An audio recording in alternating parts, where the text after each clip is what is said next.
मंच में उपस्थित ब्रह्मचारी को मोर प्रणाम। अन्यान्य सज्जन मंडली सभापति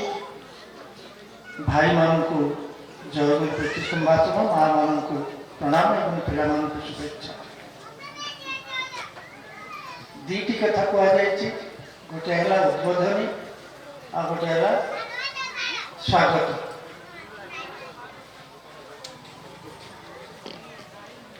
जी जो पुरुष बसी मंच सिंहासन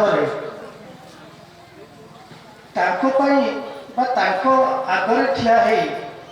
कि उद्बोधन आम देपर सी तो सारा विश्व को आकर्षण कर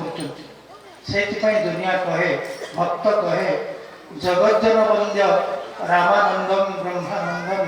जयत जगतगुरु श्री जगवानंद जे सारा जगतर गुरु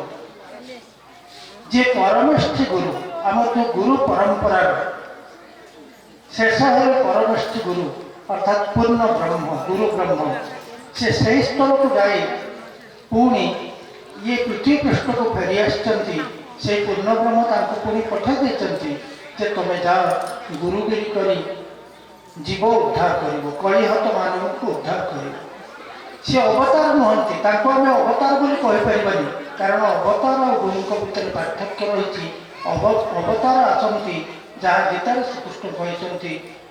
परित्राणाय साधनां विनाशाय च दुष्कृतं धर्म संस्थापनार्थाय सम्भवामि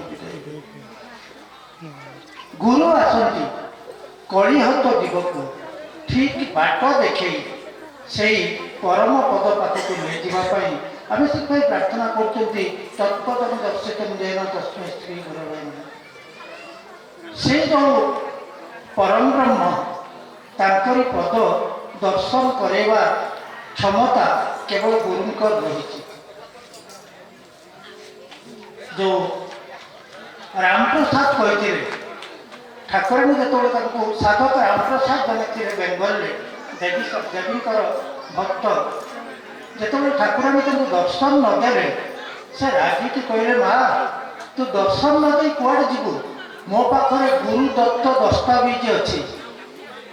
अर्थात गुरु मत गोटे दस्तावेज तू मोर माँ बोली मत हस्तांतरित कर तू हूँ मोर माँ तेणु सी दस्तावेज को तू फाँकी